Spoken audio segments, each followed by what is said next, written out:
आगाज टाइम्स देख रहे हैं आप। मैं हूं आपके साथ पलक शर्मा। खबर लखनऊ से है। अजय राय यूपी कांग्रेस प्रदेश अध्यक्ष का बयान। केंद्र सरकार ने मनरेगा को पूरी तरह से ध्वस्त और बर्बाद कर रखा है। कांग्रेस जिसको लेकर अपनी आवाज उठाने का काम कर पूरे जिले के अंदर अलग अलग कार्यक्रम कर रही है। 13 तारीख को पदयात्रा पूरे प्रदेश के अंदर शहर और गांव के अंदर होगी, जिसकी शुरुआत महात्मा गांधी प्रतिमा से शुरू करेंगे। 75 जिलों 15 किलोमीटर की यात्रा होगी। इसमें मनरेगा मजदूर समेत लोगों को जोड़ेंगे। यूपी के बजट में लोगों को कुछ भी नहीं मिल रहा है। बजट को लेकर दिया गया बयान। यूपी के लोगों को बजट में कुछ भी नहीं मिल रहा। मथुरा में पूरा परिवार सुसाइड कर लिया आर्थिक स्थिति की वजह से, और साथ ही वाराणसी की सुसाइड आर्थिक स्थिति से की गई है। पिछला जो बजट आया था उसमें तुरंत श्वेत पत्र जारी करे कि बजट कहाँ इस्तेमाल हुआ है और बताए सरकार।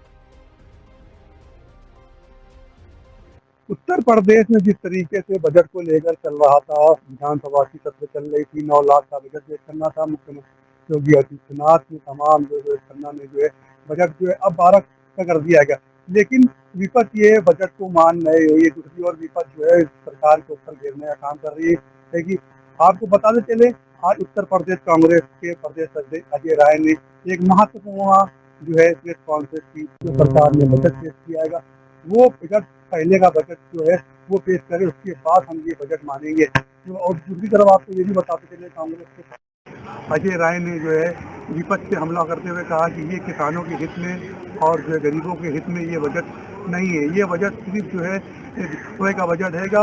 और साथ ही आपको ये भी बताते चले कि प्रदेश अध्यक्ष अजय राय ने जो मनरेगा का जो है कि जो मनरेगा का जो चल रहा है मजदूरी दे नहीं पा रही है कि लोगों को, ये बजट पेश कर रही है कि ऐसी सारी वार्तालाप में क्या कुछ कहा अजय राय ने, आइए सुनते हैं। अभी आप देख सकते हैं जैसे मथुरा में पूरा परिवार सुसाइड कर लिया। कारण क्या है? आर्थिक स्थिति। बनारस के अंदर भी अभी देखिए भाई बहन ने सुसाइड कर लिया। आर्थिक स्थिति पूरे प्रदेश के अंदर अर्थव्यवस्था खराब कर दिया। रोजगार नहीं है, काम नहीं है, तनख्वाह नहीं मिल पा रही लोगों को, काम नहीं मिल पा रहा, सारी चीजें महंगी कर दी आपने। दवा हो, अस्पताल हो, इलाज हो, तो ये जो करोड़ करोड़ का अरबों का जो बजट आ रहा है वो कहाँ जा रहा है? तो उसकी क्या उपयोगिता है? कहाँ का वो कर रहे हैं? ये पूरा पिछला जो बजट आया है उत्तर प्रदेश सरकार का, मैं मांग करता हूँ कि तत्काल जारी करे और कहा जाए जानकारी के माध्यम से प्रदेश के बेहतर उसके लिए रास्ते के लिए बताया है। तो हर बजट में तो बेहतर ही बताते हैं। आप बता दो उत्तर प्रदेश का भविष्य कहाँ बेहतर हुआ? एक आप बता दीजिए कहीं पर भी कोई काम ऐसा हुआ हो जिससे कि उत्तर प्रदेश के लोगों का भविष्य बदल गया हो, भाग्य बदल गया हो, लोगों को अच्छी सुविधाएं मिल गई हो। आप उठाकर देख लीजिए, दिन प्रतिदिन नीचे गिरता जा रहा है। आप देखिए आत्महत्याएं रोज हो रही हैं। अभी आप देख सकते हैं जैसे मथुरा में पूरा परिवार सुसाइड कर लिया। कारण क्या है? आर्थिक स्थिति। बनारस के अंदर भी अभी देखिए भाई बहन ने सुसाइड कर लिया। आर्थिक स्थिति पूरे प्रदेश के अंदर अर्थव्यवस्था खराब कर दिया। रोजगार नहीं है, काम नहीं है, तनख्वाह नहीं मिल पा रही है लोगों को, काम नहीं मिल पा रहा, सारी चीज़ें महंगी कर दी आपने। दवा हो, अस्पताल हो, इलाज हो, तो ये जो करोड़ करोड़ का अरबों का जो बजट आ रहा है वो कहाँ जा रहा है? उसकी क्या उपयोगिता है? कहाँ इसका वो कर रहे हैं? ये पूरा इस पे जो पिछला जो बजट आया है उत्तर प्रदेश सरकार का, मैं मांग करता हूं कि तत्काल इस पे श्वेत पत्र जारी करें और बताएं कि कितने पैसे कहाँ गए, कितने लगे हैं। इसकी जानकारी श्वेत पत्र के माध्यम से इस पे पूरा व्हाइट पेपर जारी करें। प्रदेश सरकार के मंत्री पूरा सर्वांगीण विकास, हर वर्ग का सर्वांगीण विकास होगा इसमें। अरे भाई आप 10 लाख लोगों को नौकरी देने का भी, इसके पहले भी तो बजट आपने दिया, कहाँ आया नौकरी? अभी आपके ही विधायक ने, बृजभूषण राजपूत जी ने मंत्री को घेर लिया बुंदेलखंड में। क्यों घेर लिया? कहा कि नहीं जो जल क्या है, जल निगम जल जीवन मिशन फेल है आपका, घर घर नल जल फेल हो गया। कहाँ गया पैसा भाई? आप उठाकर देख लीजिए। मैं दावे के साथ कहता हूँ पूरे 75 जिले में ये जो जल जीवन मिशन इन्होंने चलाया है उसको आप उसकी जानकारी कर लें। कहीं पर भी उस पानी लोगों के घरों पर गांव में पानी नहीं जा रहा है। सड़कें तोड़ दी गई, सीसी सड़क तोड़ दिए गए, पूरी सड़कों को उखाड़ दिया गया और कहीं पर भी कोई व्यवस्था नहीं हुई। पूरी वो योजना इनकी निरर्थक है, पूरी तरीके से बर्बाद है। गिरिराज सिंह एक फोटो दिखा रहे हैं अजय जी करके, उसको लेकर काफी ज्यादा मामला चल रहा है नेहरू को जोड़ते हुए। देखिए, इनका काम है, जो वर्तमान की परिस्थितियां हैं, आप एब्सटेन फाइल की भी निकाल के दिखा दो ना। आप निकाल के दिखा दो जरा, उनसे बोलो जरा कि जरा ले आवें, जिसमें मोदी जी कहाँ आनंद ले रहे हैं वो भी सारी जनता के सामने आ जाए, पूरे देश के सामने आ जाए, सारी चीज़ें आ जाए। वो तो अपनी भांजी के साथ बैठे हैं, अपनी भांजी के साथ नहीं बैठेगा कोई, अपनी भांजी को गले नहीं लगाएगा, अपनी बहन को गले नहीं लगाएगा। यही इन्होंने सीखा है, क्योंकि आरएसएस में तो भाई बहन है नहीं, पत्नी है नहीं, तो संघ में यही चीज़ें चलती हैं, वो सब जानते हैं लोग। सर, निशिकांत दुबे की पुस्तक लाने पर उसे पार्लियामेंट में बोलने दिया जाता है, लेकिन नरवणे की पुस्तक पर अभी तक चर्चा क्यों नहीं हुई? इसका मतलब है कि सरकार भाग रही है और सरकार पूरी तरीके से हठधर्मिता पर लागू है और वो चाहती है कि नरवाने पे की किताब पर चर्चा न हो। इस नाते आप देख सकते हैं कि उसको पूरी तरीके से आज उस बात को पूरी तरीके से घुमाया जा रहा है। पर हमारे नेता राहुल गांधी अड़े हैं चट्टान की तरह और निश्चित तौर से उस पर चर्चा इनको कराना पड़ेगा, क्योंकि आम जनता जान चुकी है कि नरवाने की किताब में क्या उदाहरण है, क्या उन्होंने लिखा है, वो सारी चीज़ें जनता के सामने आ चुकी है। Thank you sir. नमस्कार। ठीक है, ओके भैया, बोलिए। ठीक है। नमस्कार साथियों, आज एक विशेष वार्ता के लिए आप सबको हम लोगों ने आमंत्रित किया है। आज जो परिस्थितियां पूरे देश और प्रदेश की हैं,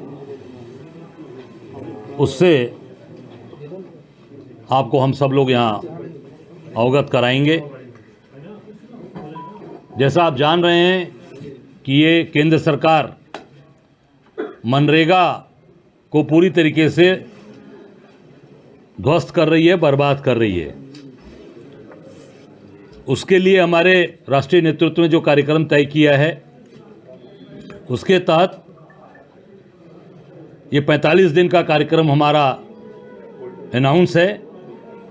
उसमें हम पूरे जिले के अंदर अलग अलग हम कार्यक्रम कर रहे हैं। अभी एक 13 तारीख को हमारी पदयात्रा पूरे प्रदेश के अंदर 75 जिले में, शहर में होगी, जिसे हम महात्मा गांधी की प्रतिमा से प्रारंभ करेंगे और 15 किलोमीटर की वो यात्रा होगी और पूरे लोगों को उसमें जोड़ने का हम काम करेंगे। मनरेगा मजदूर और उसमें जो अत्याचार अन्याय ये सरकार कर रही है, उसको सब चीज़ों को हम उठाएंगे। 75 जिला और 15 किलोमीटर ये उस दिन के प्रोग्राम हमारे तय हैं 13 तारीख को। और हर जहां पर मनरेगा मजदूर अत्याचार अन्याय ये सरकार कर रही है, मनरेगा मजदूरों को 11-12 महीने से इन्होंने उनके मेहनताना नहीं दिया, उनको जो पैसे मजदूरी मिलती थी मजदूरी नहीं दिया। ये सारी बातें हम उठा रहे हैं और निश्चित तौर से हम उसमें मनरेगा मजदूरों के लिए ये पूरा कार्यक्रम जो तय हुआ है, उसमें हम ये 13 तारीख का ये हमारा प्रथम अभी ये कार्यक्रम होगा। उसके आगे फिर और कार्यक्रम है, फिर आपको हम अवगत कराएंगे। नहीं, उसका नाम जी ग्राम जी है। उसका नाम जो वो कहना चाहते हैं वो जी ग्राम जी है और पूरी तरीके से वो केवल और केवल चीज़ों को भ्रमित करना, लोगों को गुमराह करना, ये सरकार का काम है। और धर्म की रक्षा करने का ठेका नहीं ले रखे हैं ये। आप देख सकते हैं शंकराचार्य के साथ क्या किया इन्होंने, किस तरीके से चुटिया खींच के मारा सनातनियों को। तो ये पूरी तरीके से, और गांधी जी जो राम के भक्त थे, आखिरी में जब इन्हीं के गोडसे ने गोली उनको मारी आरएसएस के लोगों ने, तो उनके आखिरी शब्द क्या थे? हे राम हे राम हे राम करके वो गए। सर योगी तो देखिए, प्रदेश अध्यक्ष अजय राय ने प्रेस कॉन्फ्रेंस करके जो है सारे मुद्दे पर बातचीत की। उन्होंने ये भी कहा कि जिस तरीके से मनरेगा का जो काम का जो है रहेगा उसको बदल के जो है एक प्रदेश अध्यक्ष जो है एक 13 तारीख को बड़ी पद यात्रा निकालेगी मनरेगा को लेकर। बचाव में जो है देश भर में लोगों के साथ जाएगी और जो है मनरेगा की जो मजदूरी है वो तो सरकार जो है दे नहीं पा रही है और पहले का जो बजट है वो दे नहीं पा रही है कि आगे का बजट दिए तैयारी कर रही है। इसी को लेकर जो है कांग्रेस के प्रदेश अध्यक्ष अजय राय ने जो है महत्वपूर्ण मुद्दे पर उठा के सरकार को घेरने का काम किया और साथ ही कहा कि जो पहले का बजट है वो पेश करे, उसके बाद जो है दूसरा बजट हम सरकार को मानेंगे। कैमरा पर्सन अमित के साथ मैं मोहम्मद इजाज आगा।